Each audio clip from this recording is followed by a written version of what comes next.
radiologist, a girl, and came up to me and she said, we have a new approach for you. How about we put a in your vagina? You put a what in my vagina? We came to the emergency room in an Uber, and we're leaving the emergency room in an ambulance. Right. Have you had a bad hospital experience in America? Well, I have. You are not alone because today's video, I'm gonna share my horrible medical stories in the San Francisco Bay Area. Yes, multiple stories with Stanford, UCSF, emergency room, LabCorp, and some of them considered the best hospital in America. But still, you wouldn't believe what I've been through over there. Get your popcorn ready. Welcome to my channel. My name is Shayna and I've been living in America for 6 years. Living abroad gave me a very unique experience. So my channel focuses on 3 main topics: live, love, and learn. I know, even though today's video sounds like a complaint, but trust me, I'm not always negative. So without further ado, let's get started. Okay, first of all, let's start with LabCorp. You know, usually when you want to figure out what's wrong with your body, the doctor will order you blood work. And the main place you go to do your blood work is either LabCorp or Quest. My first experience went to LabCorp. I went there, they draw my blood, multiple tubes of blood, and then they missed a critical result, which is my blood count. Because they missed that result, so I have to go back. I went there and the staff about to close the door. And she said, sorry, it's about our lunch break. I was like, hold on, I just wanted to let you know that I'm here because you made a mistake about my lab work. So could you just do a very quick blood draw, then I can go. And she said, no, it's our lunch break. You know what? I'm on break. I was like, okay, but can I at least use your bathroom? And she said, no, it's our lunch break. I'm on break. Oh my God. And you didn't even to do anything. Keep have your lunch. Just let me use your bathroom. Be a human. You take that somewhere else. All right, you know what? I'm on break. And second time, my experience with LabCorp is my doctor ordered me some glucose tests to figure out how my body processed the sugar. First of all, they draw my blood, then they gave me a bottle of sugar to drink. Glue, glue, glue. I feel nauseous. And then 2 hours later, I have to wait there 2 hours. I cannot do anything. I cannot drink water. I cannot drink coffee. I cannot eat anything. Then they draw my blood again. So that's a very painful, testing process. But turns out, LabCorp lost my blood. Oh my God. I swear to God, I would never go to LabCorp again. If you go to Google Maps, usually all the LabCorps, the score is around 2.5. There's a reason because of that, all right? Bye LabCorp. No more LabCorp. Next, Stanford. If you start following me 2 years ago, you probably know that I had anemia. Hemoglobin, which is just the measurement of amount of red blood cells in her body, it is extremely low. If she has her next period or she just gets a simple paper cut, it can actually drop to critically low levels where she can potentially just die.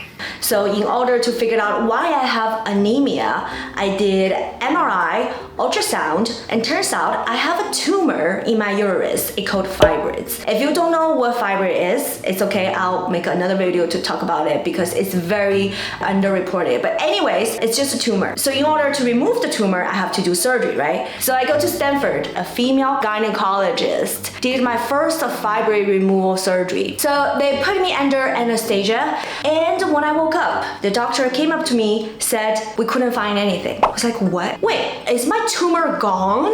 No, clearly not, because I still have heavy bleeding and all the symptoms. Turns out they didn't do surgery. They just put me to sleep and they didn't find anything. They said my fibroid is complicated.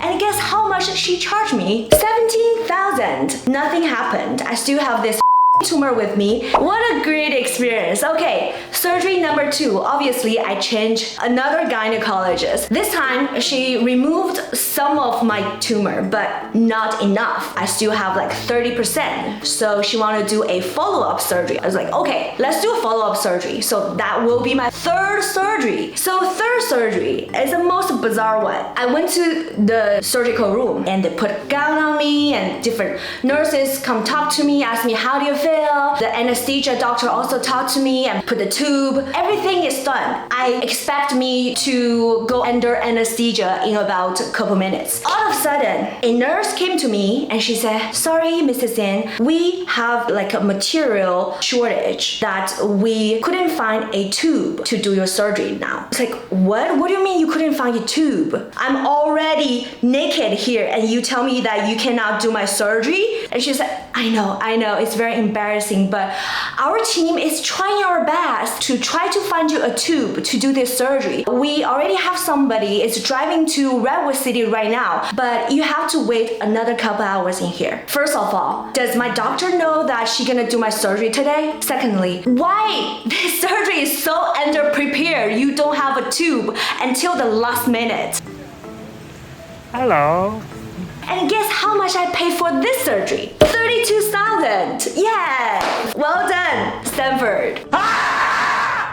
Next, let's talk about UCSF. Finally, something clicked to me. I was like, if Stanford doctors suck, then I should go to different doctors. So I find UCSF, which is in San Francisco. It's more convenient for me. I was like, okay, it might be a good idea. First of all, finding a good OBGYN is so hard. You couldn't believe how hard it is. Let's like find a good doctor who understands what you're going through, also be able to listen to you, treat you as a human, and have the good knowledge. It's like a basic need. Anyways, I talked with this gynecologist the first time. I said, I don't like this medicine. I have these side effects. I still have bleeding. I still have this and that. I want your professional opinion, advice, whatever.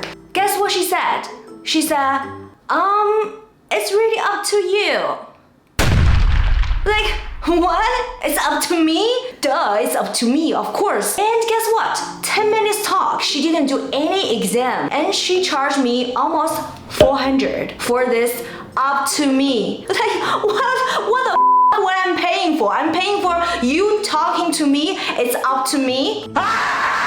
There's another time, old age, I don't want to call her old lady, but she's kind of old and very, experienced. And she bring a very young student with her, without my consent, by the way. And she said, she's coming here just observing and just studying, like basically shadowing her. And while I'm talking about very private situation with her, she also tried to demonstrate my case to that young girl. I was asking some like a very specific question. I asked her this question and she gave me a very judgmental look. She said, who told you that? Like, it doesn't matter who told me that.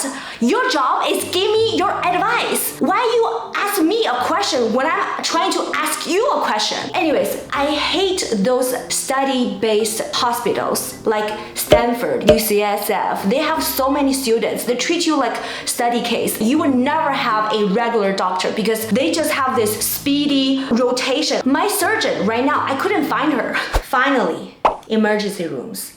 Sorry, I was very emotional, but after those surgeries, according to the doctor orders, if something happened, for example, if I use more than 2 tampons in 1 hour and lasts more than 2 hours, I supposed to go to emergency room. The most horrific emergency room experience was 2021 after my 3rd surgery. I suddenly have this unpredictable and uncontrolled heavy bleeding. I don't feel like I was dying. It's just the symptom telling me that maybe I should get treatment. So we went to emergency room at night. Nobody hadn't taken our information yet. And we waited there for 2 or 3 hours, I think. This is horrible. We've been waiting here for how many hours? It's 8 o'clock. 4 hours. 4 hours.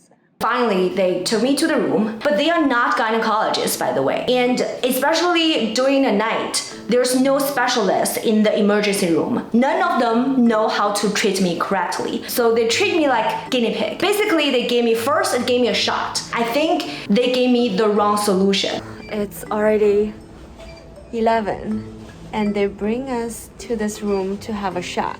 What happened is after that shot, my symptom got worse. The blood gushing out of my vagina. And I was feeling like dizzy, painful, and cramps. And all of a sudden, I feel like I'm dying. They gave me some other like a painkiller to treat my cramps. And they say, you cannot go home right now. I was begging them, come on, I was wrong. I think I'm fine. Can I go home now? They say, no, you can't. I will stay all night in that emergency room. We get here around 5 p.m. today, and I didn't expect like over midnight. Now it's already 3 a.m. Until the morning, and the special gynecologist team woke up, started working, and came to my room and gave me a new approach. Young gynecologist, a girl, came up to me and she said, we have a new approach for you. How about we put a balloon in your vagina? You put a what in my vagina? She said, yeah, it's a balloon and basically do this and that. I was like, no, stop messing up with my body. Stop doing those stupid things. I just want to go home. They said, okay, if you don't like it, it's fine. In order to treat you, we have to move you from emergency room to our special like gynecologist department. And they ordered me a ambulance. Right arm going inside. Okay. Little Bubby. We came to the emergency room in an Uber. Yeah. And we're leaving the emergency room in an ambulance. Right. So I was having my very peaceful ambulance ride in the morning for nothing. And guess how much I have to pay this ambulance ride? Couple thousand. And then I go there, wait a couple hours. I told my body, please, let's stop bleeding right now. And my body listened and I stopped bleeding without any treatment. After 26 hours, finally I can go home. And only when I refuse to take the iron. And if I keep taking the iron, probably another 2 or 3 hours more. Can you believe that? The treatment costs so much money, but it gives you the least effective result. If I remember it correctly, the United States charges the most medical bill in the world. The average life of years, the first one is Japan. United States is average is 78 years. So you pay the top, but you get the bottom result. Let me give you some numbers. Hospital will charge $8 for tissues, $50 for rubber gloves, $10 for plastic cup, $23 for alcohol swabs, and $137 for IV bag. It's just bag, by the way, probably costs $1. That's insane. I did my research about the bills, and turns out the government doesn't regulate the price. Why? 66% of bankruptcies in America are tied to medical issues, and 25% of Americans with insurance have difficulty paying medical bills. I feel extremely lucky and grateful that I have a good insurance, could get me through all those crazy bills, all those crazy medicines. I'm able to sit here and complain. What is most important is good food, good sleep, and good health. And good men.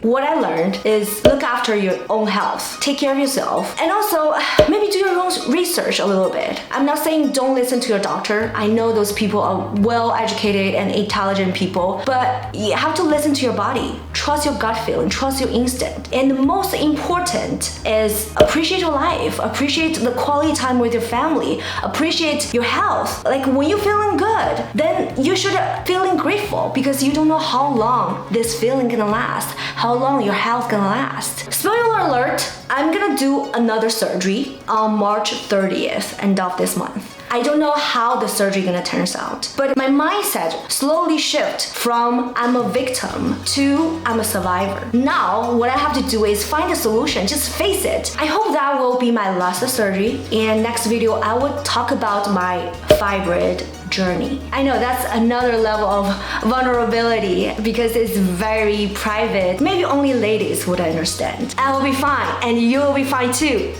Stay strong, sisters. We can get through this. I will see you in the next video. Bye.